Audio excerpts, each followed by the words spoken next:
আম্মুকে সারপ্রাইজ দিয়ে তার জন্মদিন সেলিব্রেট করলাম। এমন ভাব করছিলাম যেন আমরা কিছু জানিই না, কোনো প্ল্যানই নেই। আসসালামু আলাইকুম সবাইকে। আশা করছি সবাই ভালো আছেন এবং আমার ব্লগটি সম্পূর্ণ দেখার অনুরোধ রইল। আসসালামু আলাইকুম সবাইকে। এখন হচ্ছে রাত 9:30 বাজে। আমি আর রুহি ফ্ল্যাশ লাইটটা জ্বালাবো। ওয়েট আমরা হচ্ছে যে গ্রামের রাস্তা দিয়ে এখন আমরা বাজারে যাচ্ছি আমার আম্মুর জন্য কেক আনতে। আম্মুর আজকে বার্থডে। আমরা সারাদিন এমন ভাবে ছিলাম যে আমরা অ্যাকচুয়ালি কিছুই জানি না বা আমাদের কোনো প্ল্যান। তো এখানে হচ্ছে আমরা আম্মুর জন্য কেক কিনে বাড়ি ফিরছিলাম অটোতে করে। চারদিক ঘুটঘুটে অন্ধকার। আসলে গ্রামের রাস্তায় এত রাতে আমার কখনো হাঁটা হয়নি। আমি, আমার ছোট ভাই এবং আমার ভাগিনা শিহান সহ আমরা এগিয়ে যাচ্ছিলাম।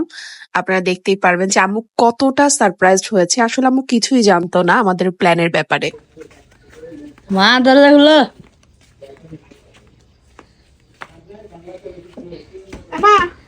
নিলে খোলো ওইসে খোলো না।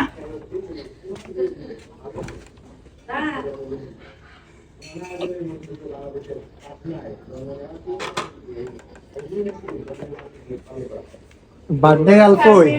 হ্যাপি বার্থডে আপু। আসসালামু আলাইকুম। আমি উইশ করতে যাইছি। কি অবস্থা? এই তো আল্লাহ তাহলে আন্টিকে কেন সারপ্রাইজ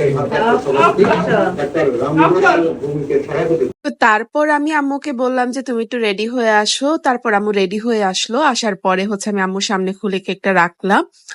তো এখানে শিহান হাই দিচ্ছিল। আসলে এই ছোটখাটো সারপ্রাইজ গুলো আমাদের জীবনে অনেক বড় বড় ভূমিকা পালন করে।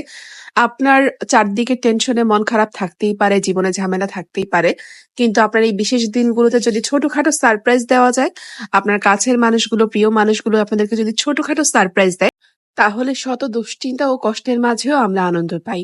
এই সময়গুলো আমাদের জীবনে স্বর্ণাক্ষরে লেখা থাকে, আমাদের স্মৃতিতে একটা স্বর্ণময় স্মৃতি হিসাবে যোগ হয়। তাই চেষ্টা করবেন আপনার কাছের মানুষকে শত ব্যস্ততা, শত সমস্যার মাঝেও ছোটখাটো সারপ্রাইজ দিতে। মানুষ বাঁচে আর কয়দিন বলেন? আজ মরে গেলে কাল 2 দিন। যখন আপনি এই মানুষটাকে হারাবেন, তখন আফসোস করবেন যে তার জন্য কিছুই করতে পারেন না।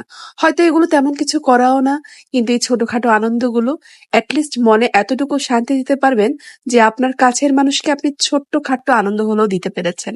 বেশি কিছু না পারেন, আনন্দ কতজন দিতে পারে বলেন তো?